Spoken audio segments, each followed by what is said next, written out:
So one of our final things we're going to do on this Supra is install a new ECU. This is an NA 5-speed Supra, right-hand drive, so the ECU is pretty hard to find, at least in the United States it is. So we got this package from our buddies out in Russia.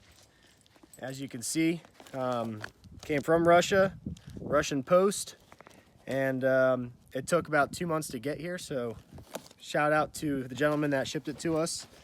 He even sent us a nice little Russian Christmas card, so I wanted to just say thank you for that. It was just the little things, you know, when you get a package. We're going to open up our box, handy dandy ECU, and we'll install this on the passenger side.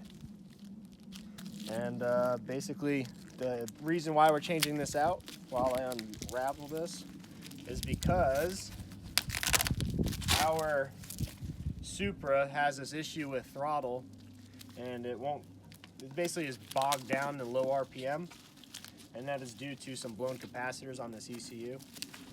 So there's a gentleman, I think it's Relentless Auto Motorsports, something like that, in Texas.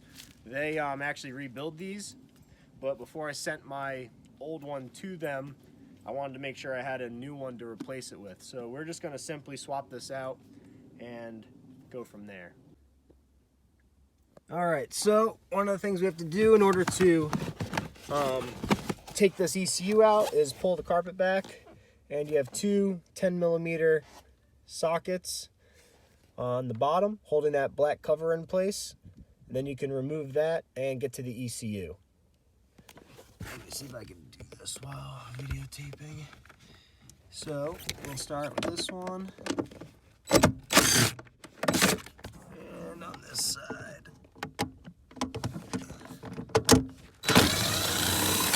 All right, move that out of the way, and remove this one. All right, and then this cover will pop up, and after some finesse, you can get it out. Just make sure I'm not getting down on anything. Okay, there you go. There's our old ECU, and it is held in with this one bolt right here, which I'm not mistaken is a 10mm. Let me see if that's correct. Yes, it is. But I'm going to use a ratchet wrench on that. I don't want to use an impact on anything going electrical, so be smart. So I'm gonna get that and I'll come right back. All right, stay tuned. Okay, now we have our 10mm ratchet wrench. I'm just going to put over this and simply loosen this bolt up, which will disconnect the connector.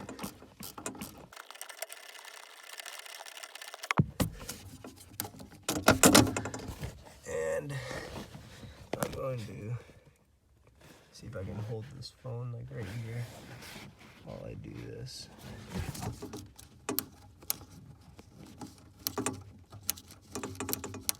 As you can see, the connector's starting to back off.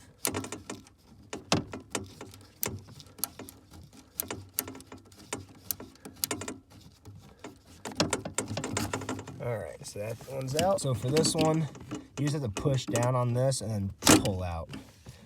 Easier said than done on some of these. And then to get the actual ECU out, there's this little bracket here. Backup's on. All right. There's a 10mm holding this part in. Okay, so after some quick messing around with this off camera, you just have to take this 10mm out, and this whole bracket will slide right out. And here you go. Then we're just going to remove these two screws at the top and the two screws right here on the side. Right here, actually one on the side and two on the back. And then swap that to the new ECU and then put it back in, plug everything together, and we're gonna go for a ride and see if this fixes our sluggish problem.